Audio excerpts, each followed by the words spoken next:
जैसे हम हमेशा विवेचन करते हैं, थोड़ा सा जो हम अध्याय पढ़ रहे हैं उसका, तो आज इंदु दीदी विवेचन करेंगे। इंदु दीदी। हाँ जी, आप सबको नमो नारायण।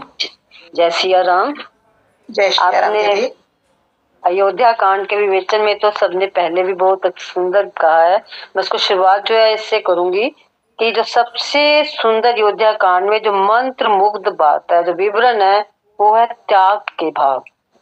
राम लक्ष्मण और सीता माँ का सबका त्याग, और इतना सुंदर इसका महल के जीवन का त्याग, फिर भरत का त्याग, राजा बनने का उसका त्याग, सबसे बड़े उसके मन में अपने भाई के प्रति समर्पण भाव का त्याग।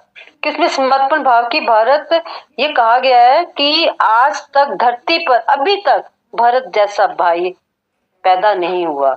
और सबसे सुंदर चीज, निषाद राज और श्री रामचंद्र जी का मैत्री भाव। कितना सुंदर मैत्री। निषाद राज ने जब तक उनका चित्रकूट तक उनके लिए पंचवटी नहीं बनाई, तब तक उन्होंने उनका साथ नहीं छोड़ा। कितना सुंदर मैत्री भाव है।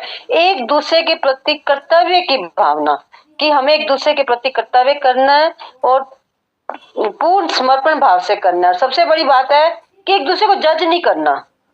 तो जो हमारे लिए सीख है कि हमें भी मैत्री भाव में, अगर हमें अपनी मैत्री भाव को सुंदरता में लाना है तो हमारी जजमेंट का जो भाव है वो खत्म होना चाहिए। तो इसमें मैंने कुछ एक दोहा लिया है जो आप लोगों ने पढ़ा भी होगा, कि रामचंद्र जी के वचन है, कर्म वचन मन छाड़ी चलू, जब लगी जनू न तुम्हार, तब लागी सकु सपने हूं, नहीं किए कोटि उपचार।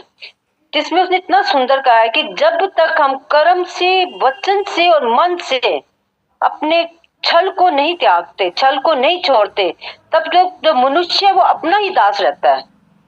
अगर हम उसका त्याग कर देते हैं तो हमें ईश्वर की प्राप्ति है, नहीं तो अगर हम इनका त्याग नहीं करते तो हम स्वप्न में भी सुख का कामना नहीं कर सकते। यहाँ एक बहुत सुंदर सूत्र है हम सब के लिए, कि बहुत बड़ा संदेश है हमारे लिए, कि हमें भी प्रभु की तरह, ईश्वर की तरह सहज और अहम से दूर रहना है, और सभी से प्रेम भाव से मिलना है, सरलता से मिलना है, सहजता से मिलना है। और इस भाव में कि उसके हमारे अंदर ये आंतरिक गुण होना चाहिए, कि क्या आंतरिक होना चाहिए, कि हमें हमेशा दूसरों की प्रशंसा करनी है, सराहनीय करनी है।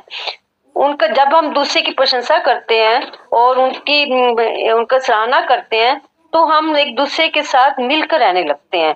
और अगर हम अपनी साधना की यात्रा करना चाहते हैं, आज हम सब रामचरितमानस से जुड़ रहे हैं,